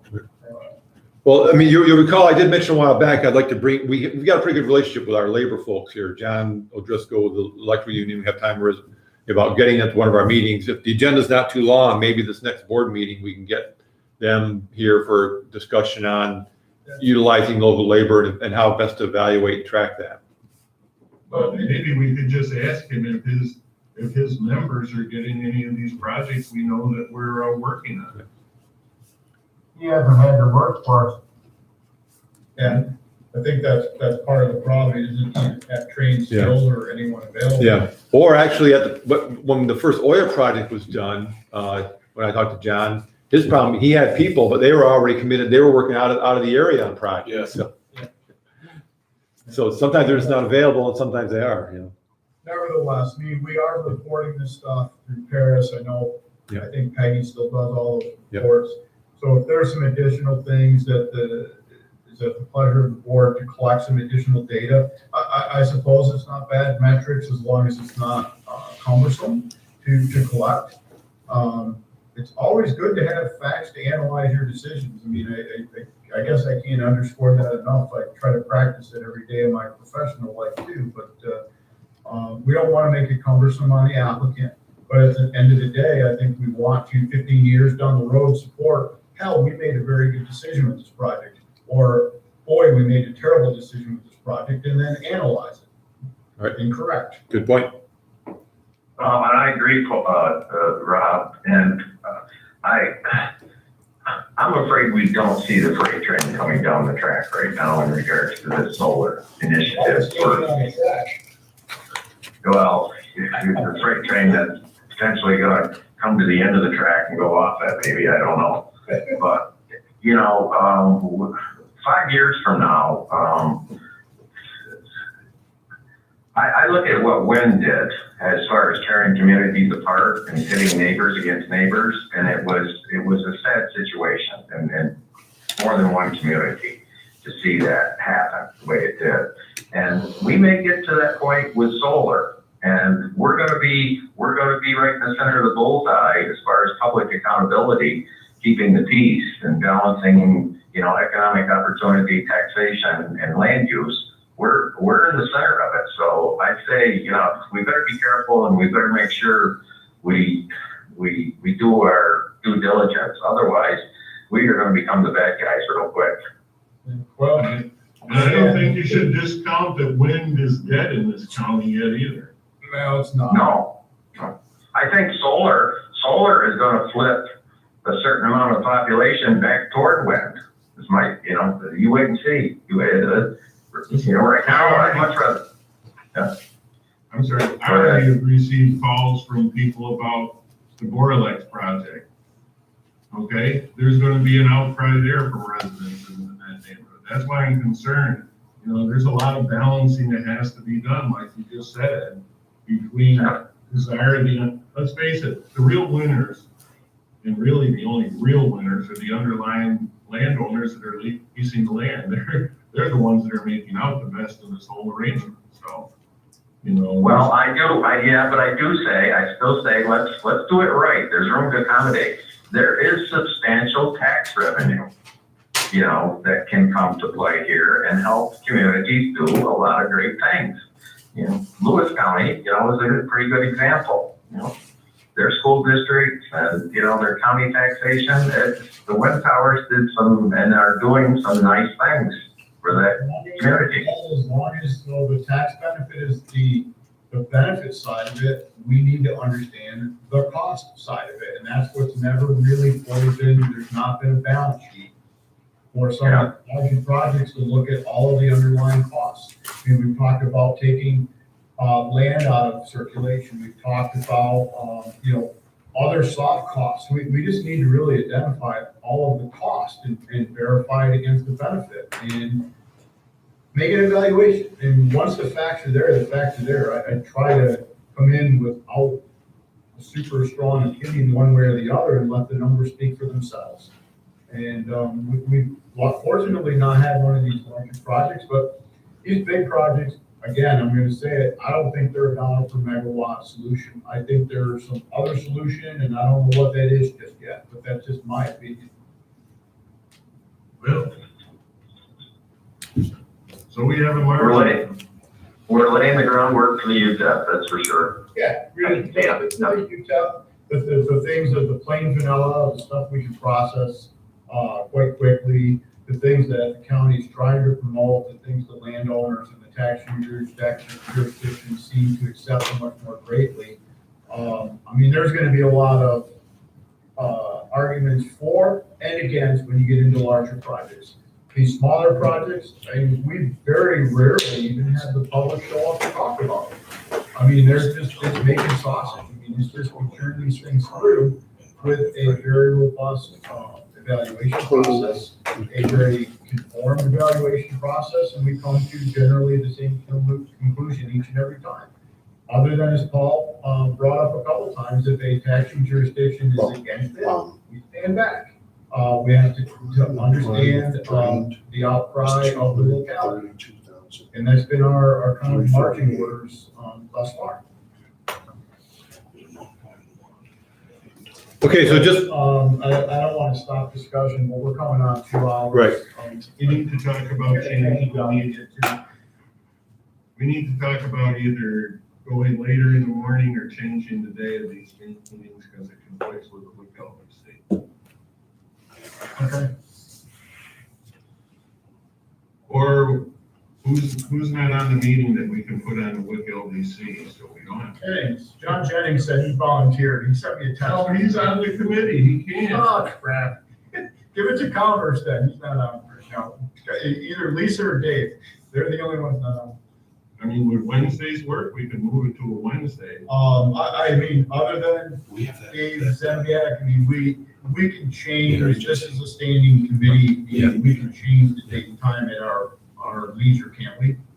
yeah, I mean, we've just met, this has always been a traditional meeting date, but we can change it to the, you know, the convenience of the I mean, committee. if we're gonna continue with, it makes sense to do the joint hearing, because I think we're talking about a lot of things, the energy committee and Jay's input, they all make sense to try to do this joint. So I mean, frankly, there's no good time, so just pick a time that's better for everyone else. Do you want to change it to a Wednesday, same time, or do you want it later in the same day? We're doing it once a month, so I can plan that Right, easily, right. as long as it doesn't, Justin, anything going to conflict with your life? It's chaos, so I'll make it work. Okay, as long as I have a month to plan, I can fit 3 hours in. Okay. Yeah, same here. Okay. Okay, we'll look at it, and suggest a different time for the next meeting. So just quick, before we wrap up though. How does this come through? Hey, just to clarify, before we do wrap up, so we do want to set up a special meeting, I heard, with Elizabeth Walters from Farm Bureau on the ag issues with solar.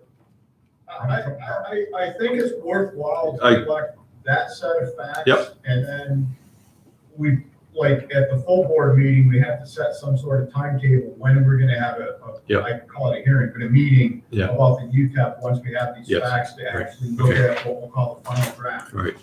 All right, and then also Jay mentioned there's Ag and Markets as a point person on solar development, so we'll try to include them in that same meeting. Makes sense? Yeah. Okay. Yeah. All right. To be candid, I'm not interested in hearing NYSERDA's view on anything as we develop our plan. Okay. They have an agenda. Ag and Markets, I agree they need to be involved. I'm just concerned on how much they're really gonna push the envelope of the Reno project has a major negative impact. And I really want to hear from Farm Bureau what their belief is, what we can expect in an ORES review. Right. So that's what I hear. Yeah, I agree. I think that's a good road to go down. I'm in support of it. And I think it should be one of the committee meetings and we invite make sure all the Yep. board members. Right. In case they want to jump into along with the public. Okay. Okay, I'm the last standing loan review committee member. So, is there anything else that any of the board staff or council want to bring forward and discuss under the other unfinished business? No, I think we're good. I'll just, while the energy committee's here, I'll just alert you, we did get a notice from the Village of Adams that they're going to be serving as lead agency on seeker for looks like a 5 megawatt project by AES down in the Village of Adams. And then I got a call from Kevin McAuliffe yesterday, Barclay Damon, just saying, just make sure we are still okay with the waiver, but that he didn't have the name of the company, but they got called about representing some company that's going to be doing a solar project over in Dexter. That's all I know. So they're coming. They're still coming. And we've never gotten anything back more on the Nexan Military Road in town of Henderson. I haven't heard anything back on that yet. No, no. We did close on the 2 oil projects Friday, so we're staying in there. So Waddingham Road and Robinson Road. Have we closed with PJ yet? No, that might happen this week. So. All right, if there's nothing else, I will make a motion to end our meeting of the Loan Review Committee and Alternative Energy. And I'm the only member left, so I'll make it and pass the motion. I'm like a king. It's the first and only time I actually set my own rules. You don't have to adjourn, there's no forum, we had to end it. I know, we should have ended well. Well, you got the energy committee. You still got the energy committee quorum here. So. Stay safe. Okay. Thank you. Bye-bye. Can you go jump on that? And, cause I gotta turn this off. Oh, shoot. Hi. I just emailed a couple of, I saw you going for conflict. I emailed them that we're coming right on.